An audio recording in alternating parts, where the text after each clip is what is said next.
there's a rich theological tradition within the Black church that I think is very much so underplayed, unrespected, and hidden. I understand there's a lot of foolishness that's happening, but that is not the substance, that is not the heart of the Black church tradition. Thank you so much for tuning in to the Church Dropout podcast. I'm Alan, and that is Lisa.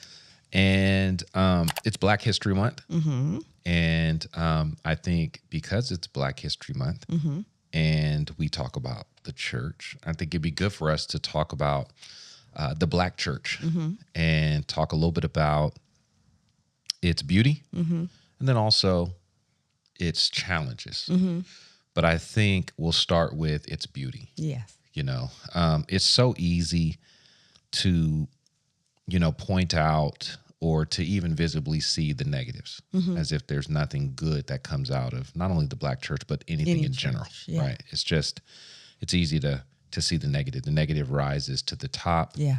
Not only the things that are not good or bad, but also the foolishness, and all of those things. It just rises to the top because it becomes the most popular. You often don't see the more faithful aspects of it. And so being that, we've come out of the Black church tradition and we love the church in general. And I still have a love for the Black church.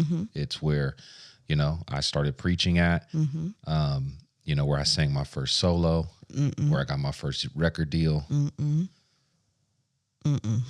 So it is actually where I sang my first solo, but it didn't go well. That is right. That is right. When you were young. Yes, but we're not going to relive that experience. But yeah, it was the first for me, and I grew so much within the Black church community, and having grandparents who were a part of a rich Black church tradition in the South. Your family also, very much so involved in the Black church tradition. And I just think it's fitting. Right. You know what I mean? And I honestly believe that within evangelicalism, the Black church is not as respected. I think it gets very little appreciation, right? And so anyway, I think it'd be good just to highlight the good things, the hidden beauty of the Black church. All right. Anything to add? My experience, because I know you talked about you kind of grew up, or your grandparents, grew up in, the Black church. I actually did not grow up in the Black church. I grew up in a church, but it wasn't Black. And when we got together that's when I got my experience of a Black church. Would you say when you were in your parents' church, when you guys used to live in, that was in a Black church? Yeah. Yeah, you don't even remember. No, I know but more I was about little. I was. Well, yeah. I mean, you're talking about as far as just understanding culture. Right. I definitely understand. Yeah, because we did grow. That was my parents when they got saved. It was at a Black church. Absolutely. But we were only there for like a couple years after that. But like I said, I was very, very young, and so I didn't really understand that experience. Now, growing up, Absolutely. I grew up in a non-Black church, and then it wasn't until you and I got together was when we started going to church together, and we went to a Black church. Absolutely. Yeah. And so I was able to kind of experience both, not saying that both of them are the picture perfect of what a Black church is, but I'm just saying, Absolutely. I was able to experience both sides. So yeah. And we're going to do this in a list style. So,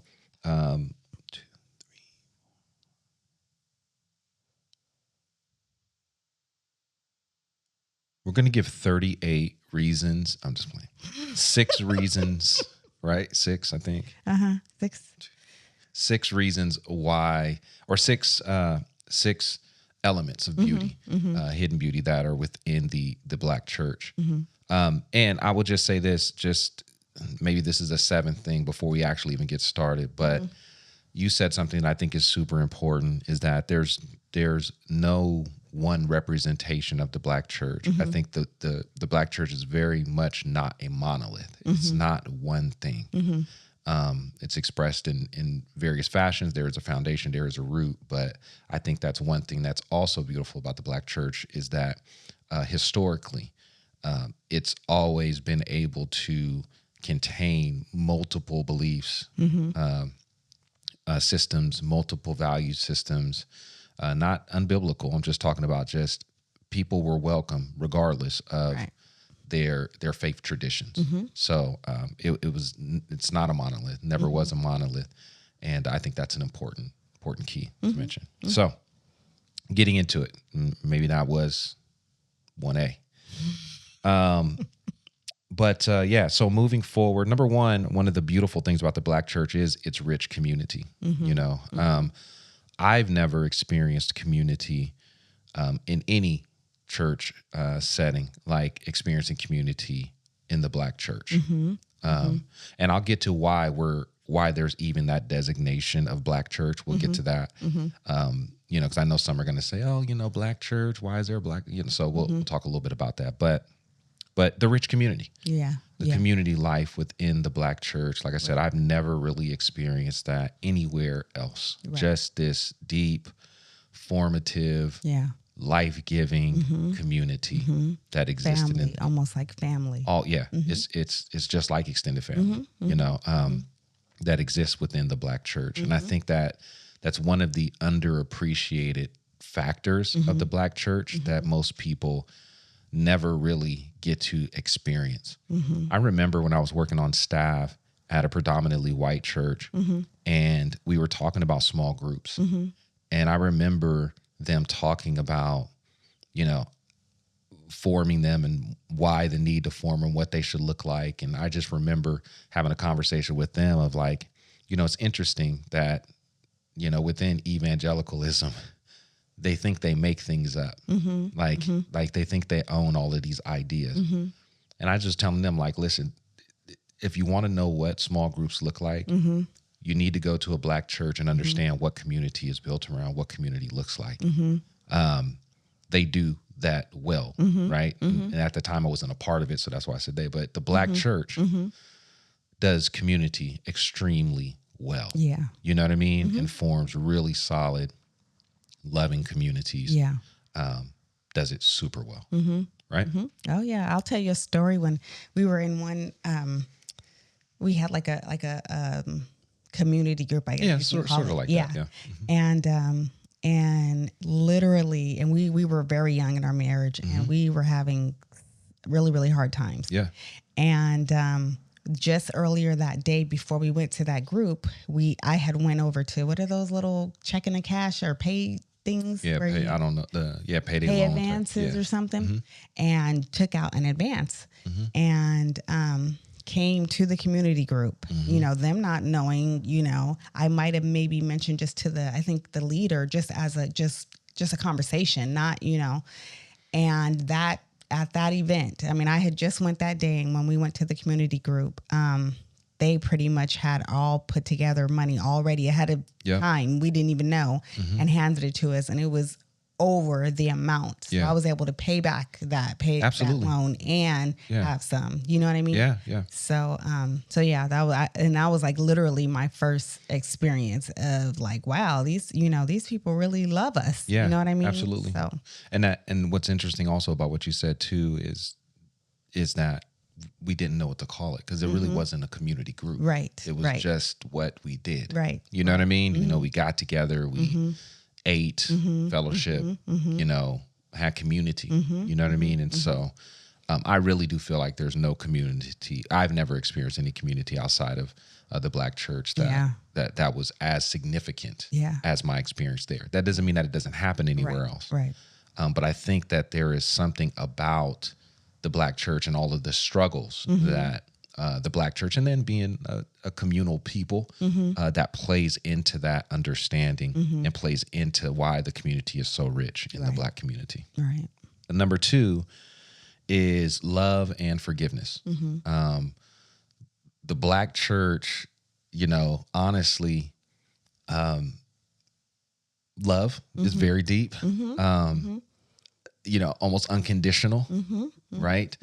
A person, people can be deeply flawed and still find refuge and still find love. I mean, we found that. Right. I mean, I found that. Right. But there's just this rich sense of forgiveness. I'm reminded of, I can't remember the guy's name who shot up that black church, he on a Bible study night, they welcomed him in, and he ended up shooting up the church. Family members of some of the people there were killed. And at his trial or, hearing and all of that, the family from that church, the church showed up and they just were like, we forgive you. We love you. We thought you were coming in for a Bible study. We welcomed you. We still would welcome you, even though they had lost people in that. Right. That's an extreme example. But just imagine, a person who's broken by sin, broken by life, what they would experience walking into that type of environment. And that's what I experienced in the black church, was I never felt judged. You understand what I'm saying? Now, in my experience of the black church, sin, the understanding of sin was very present. So it wasn't just overlooking the mistakes, but it was accepting the reality of the person. And there was always a deep amount of love and forgiveness that came with the black church that, again, I have not seen in a lot of communities that we've been a part of. Doesn't mean that it doesn't exist, but I do think that is a unique expression of the black church community. The scripture would say, like, too much is given, much is required. Even if we take that in the sense of forgiveness, right? When you've been forgiven much, you forgive much, right? Yeah. Or when you understand what it means to suffer, right? You suffer people much, or you suffer things much. And I think it has to do with the history of the black church always existing in this place of persecution, and then that being worked out in how community is done, right? Having to accept people regardless of their flaws, I think is one of the more beautiful things that I see in the black church. Number 3, theological depth. And this is important to me because, we see a lot of things happening with the black church today, theologically, that are just crazy, right? But the black church also has a rich tradition of theology. Yes. There's a good book. I should have wrote down the name of it, but it's by Thabiti Anadabwile. But anyway, it's a book about black preachers, and it talks about their rich theological tradition that has been brought down and passed along through black preachers. Now, I don't agree with the tradition that he's pushing, but it's one of theological depth. And then in my experience, I've never been around in a black church where there wasn't theological depth. Pastor, mentors, all were very theological rich. And in fact, gave me a passion and a love for theology. Right. Apologetics, different things of that sort. Had individuals who were very well biblically trained. And so, but I would say that historically, that the black church has had a rich theological depth that I think is even overlooked now. And let me expound on that in a different way. Theological depth is not just looking at the study of God from a scriptural perspective, but there's also a theological depth from the experiential perspective that I have experienced in the black church. Understanding suffering, understanding, love, all of those theological components that we talk about from a biblical perspective have been highlighted and walked through in the black church in a way, again, that I have not seen, right? So to me, the black church tradition is very theological, not only in its biblical understanding, but also in its walk, in its understanding of God from an experiential point of view. Last thing I'll say on this is this. We had mothers, and in particular, there was one mother, I won't say her name, but there was one mother that was deeply, formational for us. She was on a fixed income. didn't have enough for her own, for herself. Every year she would bless us, with money, saying, thank you guys so much for just ministering to our kids. And she didn't even have kids in the program. This is an elderly woman. Yeah. And she, through some of my hard times that I was experiencing some stuff at the church, she would constantly affirm the gospel to me without affirming these deep theological truths, but she spoke deep theological truth, oftentimes in the Black church, you would hear people say God works in mysterious ways. That's just another way of saying, God works things out for the good of those who love God. There's a rich theological understanding, even providence and sovereignty and all of that type stuff. But I just remember her, walking me through the gospel in a very real, deep way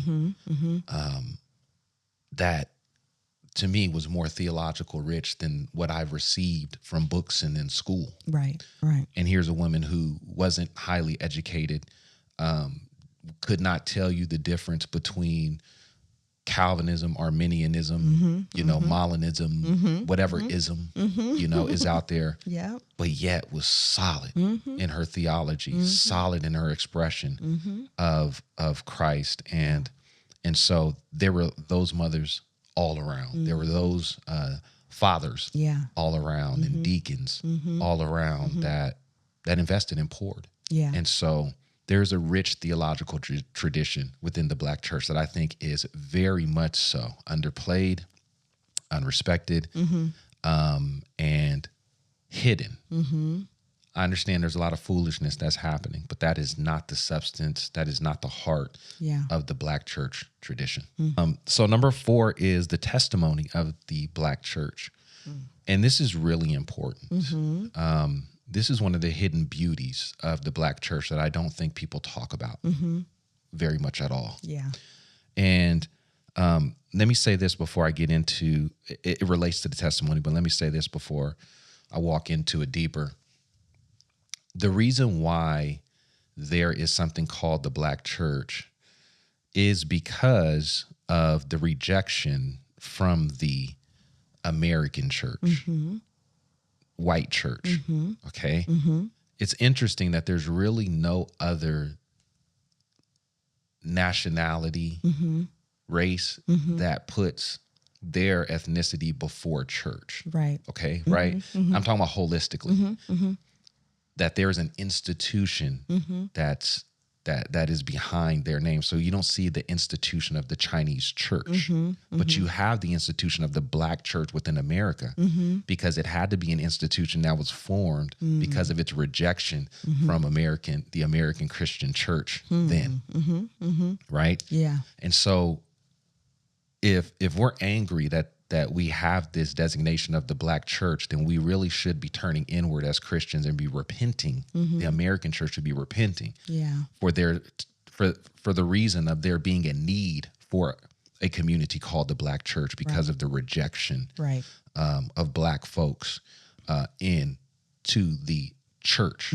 in America. Okay. And so that's why this conversation exists, right? Yeah. And the sad part is this conversation won't stop happening and won't change until we really, as the evangelical American church, begin to deal with the reality of what the church was, and in some senses still is, and begin to really deal with the sin of race and racism that really pushes against the gospel at its core. Okay, so that's that. But when it comes to the testimony of the Black church, this really is a picture of God's preserving power to maintain a community of people who are, or at the time, who were being persecuted, killed, enslaved, and everything else, but still held a firm faith. Yes. that even our captors, even our the slave owners, were not a reflection of the God that we serve. And the church maintained itself. God maintained the church, and the church grew, became established through all of that. Right? Into an institution that still exists today. So we're talking about through slavery, through Jim Crow, through Reconstruction, through, all of that. The church, the Black church, has always survived and thrived, and has been a very integral part, not only on the forming of the Black community and Black people, but on the forming of America itself. And you can't tell me that wasn't God's hand involved with that. You can't tell me that God was not leading this community, shaping this community, and working within this community to demonstrate his goodness, right? And so, just the testimony of the Black church and God's preserving power of people through persecution and all of that, to an institution that is still maintained today, that has affected not only itself and its recipients, those who are involved with it, but also affecting our country and our state, the United States. And so there's a rich testimony of the Black church that I think needs to be displayed and spoken about in the church. Not celebrating Black History Month from an American perspective, but understanding Black history and the Black church from a evangelical perspective, to talk about the beauty and the grace and the goodness that God has displayed over time to this community that has survived all of these disparities. Yeah, definitely. Yeah. And I think that's very important, coming from a non-Black church and then jumping into a Black church. Yeah. I never knew any of that. Yes. You know what I mean? So it was never spoken of at the church. You know what I mean? And maybe that's why I never really felt a connection. I never really felt wanted or you know what I mean? Or that I'm a part of them. Yes. You know what I mean? It's just because, they just never connected with me where I am. Yes. You know what I mean? They never, talked about Black history, not even on the Black History Month. Absolutely. You know what I mean? Absolutely. And so, and it wasn't until I went to a Black church where I honestly started loving my Blackness.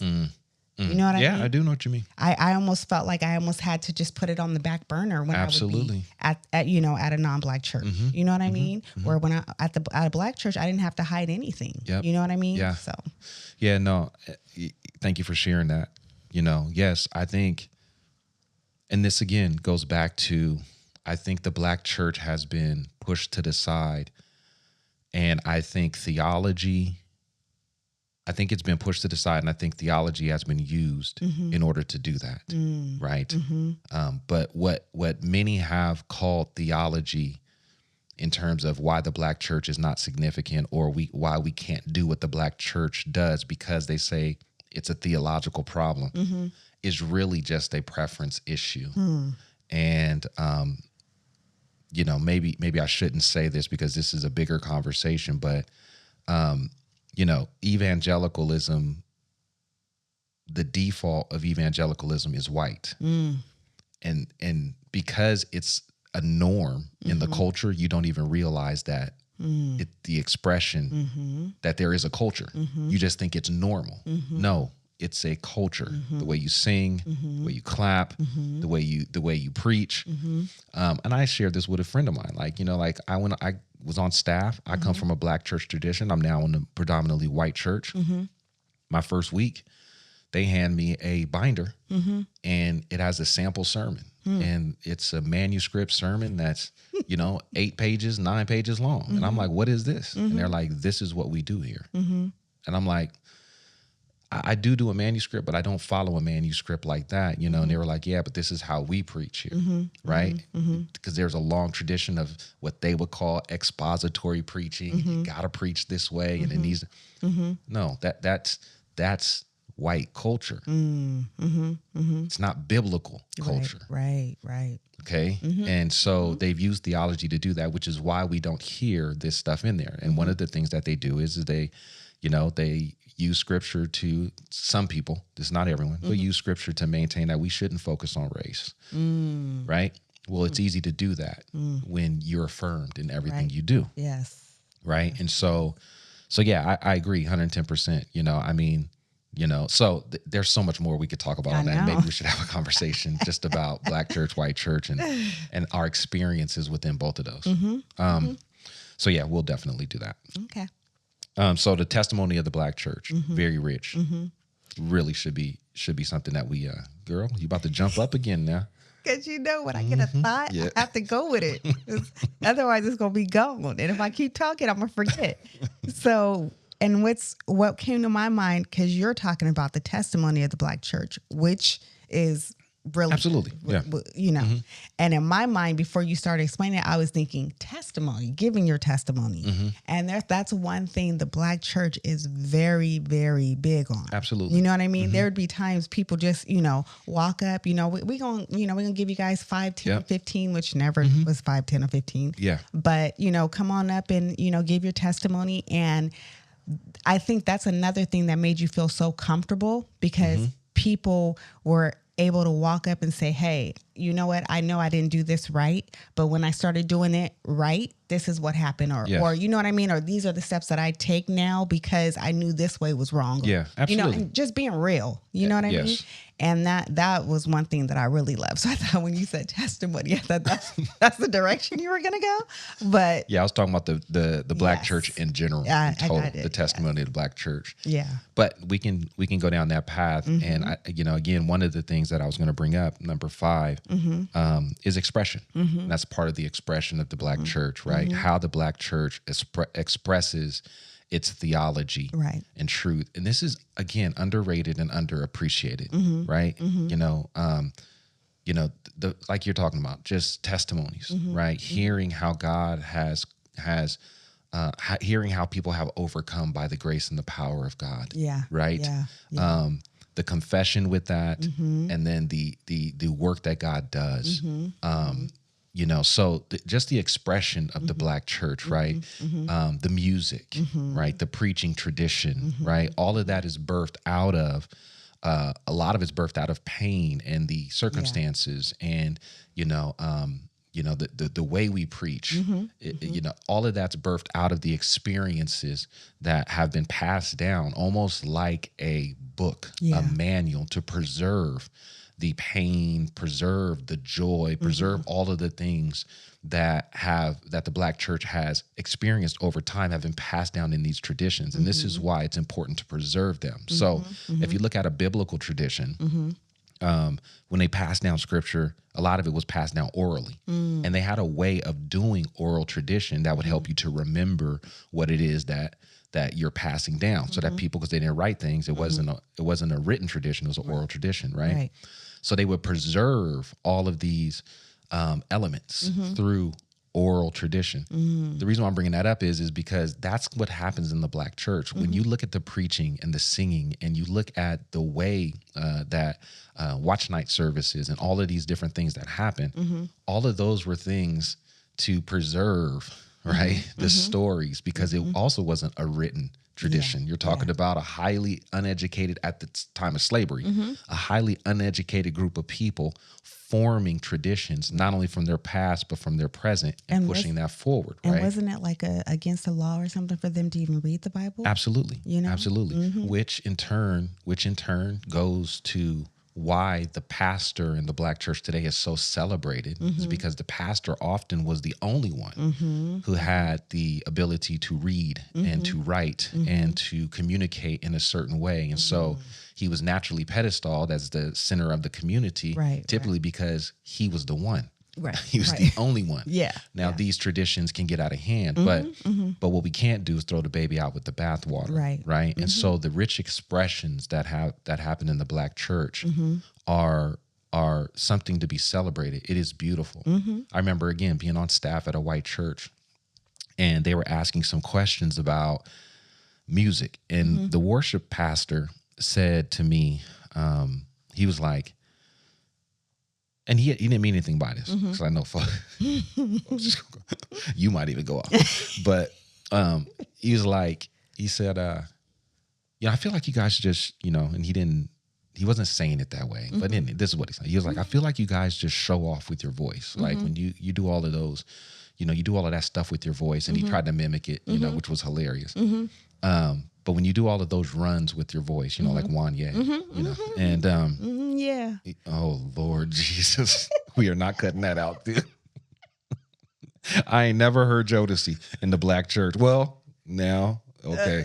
Yeah. Get back. Yeah, because today you will hear. So anyway, but that was funny. But anyway, he was just saying it's showing off. And I was like, yeah. So I was like, okay. So this particular individual would be on stage and he plays multiple instruments and stuff like that at the same time. And I would say, well, hey, you know, don't you do this, and I was like, well, why isn't that considered to be showing off? Right. And then I said, what you also don't understand is what's involved with that tradition is that the voice is an instrument in the black church. They didn't have instruments, right. Okay. Yes. Yeah. That's why you have a tambourine. The tambourine, like the voice was an instrument, and so to articulate your voice in certain ways and to utilize your voice to make different sounds and expressions that match your emotion, that's all a part of the expression of the black church. Yeah. It's deeply felt, right? Yeah. So again, when you talk about the preaching tradition, when you talk about the way people sing, and you talk about the testimonies, and you talk about the watch night services, man, that I used to hate to go to, right? Had to get up and go somewhere at 11:30, to get to church and hear, and bring in the new year, right? And what that means and what that tradition celebrates. Yeah. A lot of that, again, going back to preserving the story of the black church. But those things are beautiful representatives of what the black church is and how God worked. And then also, like I said, it's part of the beauty of its expression. So even today, I'll look at something and it's buffoonery and I'm looking at it, it's like, and I hate that, man. Anyway. Buffoonery has a very racial, okay, so, but anyway, so I look at all of the foolishness that's going on there and all of that type stuff. And even in that, I still see things, you know what I mean? Where I'm just like, it's a part of the tradition. And it's so sad that it's being poo-pooed on, okay? It's being poo-pooed, okay. Poo-pooed. Are you our 3-year-old son now? So, but it's a shame that it's being overlooked or it's being overshadowed, I guess is a better way of putting it, by all of the other stuff that's taking place. You know what I mean? So, again, one of the hidden beauties is the expression, right? And maybe this goes into the next part, but Dietrich Bonhoeffer, who was a theologian, he was one of the individuals, he was part of a group that tried to take out Hitler. But he actually spent a majority of his adult life as a pastor, as a leader in a black church. And we're talking about, I think in New York, I want to say, and But yeah, in a black church. And he talks. He's not black. Oh no, he's not black. Okay. Because Dietrich, Dietrich. Depending on how you say it. Oh, okay. But yeah, so he spent a majority of his life in a black church, and he talks about his experiences. About the culture, the richness, a lot of the things that we're talking about here that he gleaned from. And one of the things that he mentions is which propelled him to do what he was doing with Hitler was this deep sense of justice. This deep sense of justice that came from the black church, from him understanding the need for justice. So he gained this real deep sense of justice, right? That permeated his life, and he just could not stand to see people, right? Which caused him to act because of what Hitler was doing to the Jewish community. And so, again, the expression of the church is important, which leads me into my next thing, is the contribution of the black church to Christianity. And that's what I was going to say, is Dietrich Bonhoeffer is, a well-known, well-liked theologian, favorited by many. And his experiences were shaped by the Black church. But even further, when we look at the contributions to America, we look at the contributions to the political landscape, all of these different things, a lot of that came from and out of the Black church. Regardless of what you believe about Martin Luther King Jr., he was a pastor. He was a preacher. Those aren't speeches. Yeah. Those are sermons. Yeah. Okay. We've allowed people to hijack them. But those are sermons. Yeah. This was a pastor, right? And all of the other pastors that were walking along with him, that came out of a movement in a Baptist church on the corner that sparked a movement worldwide, right? To abolish slavery, became the blueprint for other injustices and atrocities in other places on that were experiencing racial tension and different things of that sort. So the Black church has a very rich tradition when it comes to the contribution to Christianity as a whole, contribution to society itself, right? Again, even when you look in, the sad part is you can go to seminary today, you can go to Bible college today and never read anything by a Black pastor or a Black preacher. There's very little paid attention to in those areas.